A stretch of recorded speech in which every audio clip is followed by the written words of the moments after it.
Pro Wrestling Weekly presents Today in Wrestling History, June 30.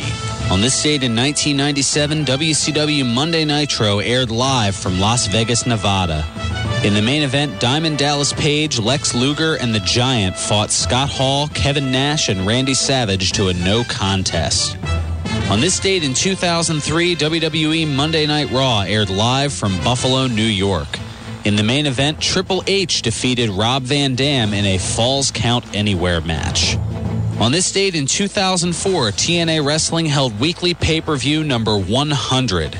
In the main event, AJ Styles defeated Chris Sabin, Elix Skipper, Frankie Kazarian, Michael Shane, and the Amazing Red in a six-way match to retain the TNA X Division Championship.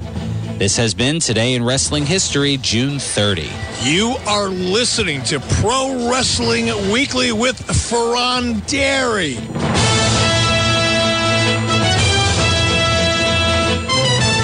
Thank you, Eric Bischoff. Welcome back to Pro Wrestling Weekly here on 1490 WBCB and online at WBCB1490.com. A little bit of a note, speaking of TNA, an announcement this past week. Hogan put it on Twitter and mentioned it this past Thursday on Impact. The Bound for Glory series matches, they've bumped it up from 10-minute time limits to 15-minute time limits, which is good because seeing a lot of these guys who are main eventers beating each other in less than 4 minutes, I don't know, it seems a little less than credible, to say the least. So we've got that bit of an update for you, and it should make the match coming up at Destination X between Samoa Joe and Kurt Angle a little bit more interesting because, again, seeing those two in less than 10 minutes, I don't know, at least with a 15-minute time limit, they can do a little bit more. Looking quickly at the updated Bound for Glory series standings, three-way tie for 10th place, Bully Ray, Robbie E., and AJ Styles, each with 0 points. Chris Daniels, thanks to that count-out win a couple of weeks ago, is in sole possession of 9th place at 5 points. A four-way tie for 5th. Jeff Hardy, Magnus, D'Angelo De Niro, the Pope, and Rob Van Dam, all with 7 points. Mr. Anderson in 4th place with 9. Kurt Angle has a 10-point submission victory for 3rd place. Samoa Joe, a couple of wins so far, 27 points in the Bound for Glory series standings. Of course, trailing only James Storm, 36 points. So 9 points separating, only a submission victory away for Samoa Joe to take the lead in the Bound for Glory series standings. But a lot of time, of course, between now and October. So I'm sure things will switch around just a little bit. Something interesting for next week, of course, in honor of this past Monday's contract on a pole match that was made by Vicky Guerrero. I kind of want to know what are some of your favorite best or worst, depending on how you look at it, your whatever on a pole matches. We've already gotten some feedback from John from the Northeast, and we'll delve more into that next week. But it should certainly be a fun topic because, especially, I almost want to call them the Vince Russo something on a pole matches because he was the one who constantly came up with those. So we'll definitely see. Let's go ahead and get back to the phones. Hanging patiently, part of the Minnesota Wrecking Crew, we have Ross. Ross, welcome to Pro Wrestling Weekly. Hey, how's it going? What's going on? Hey, I was just wondering, what are your thoughts on the whole AJ Styles and Dixie Carter thing on TNA? Well, when we initially got the results last week, as I know we had issues with the phones, I know a lot of people had their opinions on it. I'll admit I wasn't a fan of it. I don't know. It seemed kind of an anticlimactic cop-out for lack of a better term. And the fact that they're kind of keeping it going, and now that there's a pregnancy angle involved with it, or at least as announced by Daniels, I don't know. I guess I'm being a little reserved in that I don't want to, invest too much in a storyline that I have a hunch is going to have another lackluster finish, if it's going to have one at all. As we've seen, I'm still a little bit miffed that we never found out the identity of the anonymous Raw general manager, the infamous Apple laptop over by Michael Cole.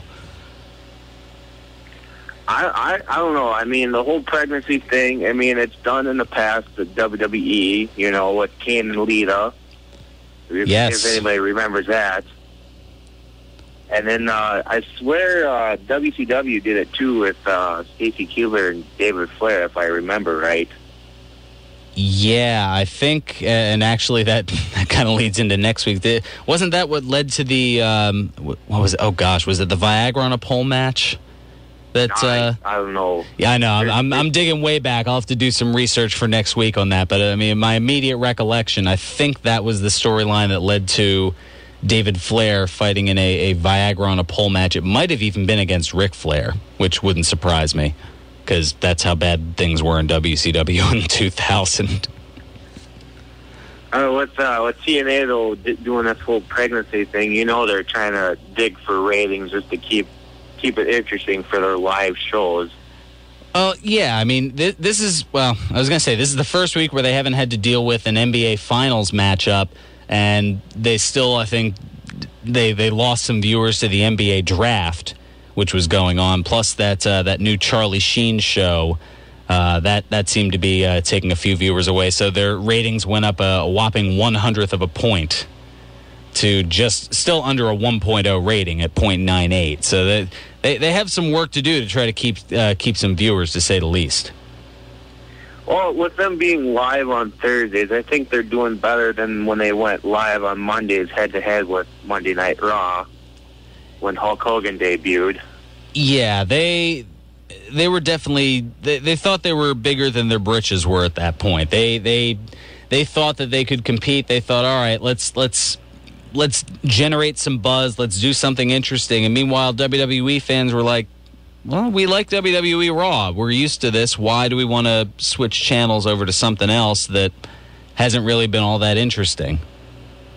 Yeah, because with them going live, I mean, it's going to take them time like it did with WCW when they went head-to-head with WWF Raw back in the day. I mean, they're still a fairly new company. They've only been in business for, 10 years now? Yeah, they just celebrated 10 years with Slammiversary. And, with WCW, NWA, I mean, that was in business, for a long time before they branched off, so...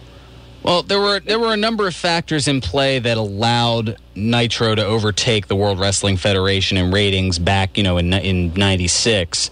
And a lot of that had to do with a stale, then World Wrestling Federation product, which some would argue that's kind of what we've got going on here. But it was backed by a white-hot angle in the NWO, which a lot of people have tried to replicate since then. And, Ted Turner's money certainly had a lot to do with it. I mean, he, at that point, before AOL Time Warner took over, he had free reign to spend whatever. And that's how he was able to bring in Hogan and Savage and Luger. He brought Luger in that first night that Nitro debuted at the Mall of America. I was going to say, being from Minnesota, you're probably pretty familiar with that, I would imagine. Oh, yeah. That takes me back. I got the best of Nitro on DVD, and that's one of the first matches. That was one of the moments, yeah, where Luger just kind of walks out there after competing in a house show for the Federation only, the day prior, that Sunday. Yeah, and then the announcers are acting all surprised like they didn't know what was going on, even though they probably did know, in their script. Yeah, but at the same time, I mean, it was a shocking thing, and that was, I don't know, that's something I doubt we'll see again, because now we're in the age of 90-day non-compete clauses, so you don't have that. So you don't have somebody leaving one organization to go to another the next day, as you saw a good amount of from 95 all the way up through about 2000. I mean, how many different times, seeing, we had the one instance where we saw Ravishing Rick Rude on both Raw and Nitro at practically the same time.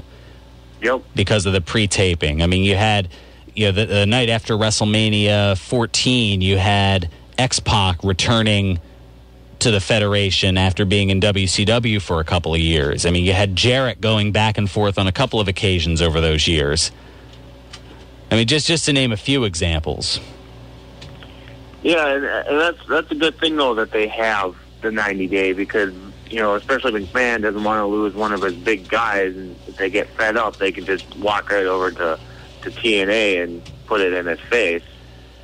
Well, that's been a concern going forward, as, looking at Randy Orton, what do you do with Orton, considering he is in the midst of his, second suspension under the wellness policy as we see it currently, and a third violation of the drug policy would mean termination. So does that, just like with Jeff Hardy. Exactly, and they kind of got behind Jeff Hardy, and I guess as luck would have it, he ended up going his own way right before the seizing of, the police raid, essentially, where they found all those drugs in his house. And while that trial, seemed to go on forever necessarily, that became TNA's problem, since WWE kind of knew when to get out with that, or I guess that was kind of a lucky thing on their part. But will they have that same fortune with Randy Orton, or will they have to terminate him and watch him be kind of that next face of the franchise for TNA going forward?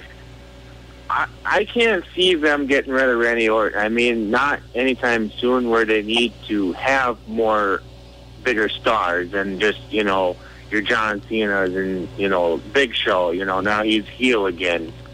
Or, you got, you could build Cody Rhodes to a bigger superstar, but... that's the thing. There are a lot of guys who could be built up to be your next main eventers and haven't really been. I mean, that was kind of my breakdown of last week's show, was kind of breaking down the broken down WWE roster. And I believe I wrote a blog about it, and you can check it out at completely.damaged.com. Of course, my buddy RC put that together, and I contribute when I can from time to time, and I actually put that blog up last week. So in case you weren't able to listen, I also talked a little bit about it here on the show, a little bit more than I had intended, since the phones weren't working, but still I kind of threw it out there. But I mean, really, you look at the main eventers and semi-main eventers, there aren't really, as far as active on the roster. I mean, you've got Cena, you've got the Big Show and Kane, you've got Jericho, you've got Daniel Bryan, CM Punk. That's really about it. Alberto Del Rio, maybe. The rest are, guys kind of like pining to go up to that next level. You mentioned a Cody Rhodes. I mean, Dolph Ziggler is primed and ready for a title run, I think. I mean, he's worked his behind off the last couple of years and hasn't really had a whole lot to show for it, save for a couple of main events where he ended up losing some title matches. The Royal Rumble and, of course, this past one here in June. Yeah. Well, and, with Dolph Ziggler, he was world champion for, 2 days until they took the title off of him? Yeah, and that, I don't know. It's he's on the cusp, and you can kind of tell, but, I mean, Jack Swagger has a lot of potential, and he's been absolutely buried. It seems like anyone who gets anywhere close to the main event picture bumps their head on the glass ceiling, and then they just have a lump that pushes them further and further down, as that bump on their head grows almost to Pinocchio-size length. Yeah, as soon as they reach that brass ring, as McMahon calls it, they kind of just flip away. They burn their hand on it and don't want to then end up not touching it again. Also, what do you think of John Cena being in the Money in the Bank since he announced it last week on Raw? Well, I mean, it's certainly something different. I think a lot of fans are hoping he doesn't win it, just because that means, oh goody, we get to see John Cena in another WWE Championship match. There's something we haven't seen before. Sarcasm finished.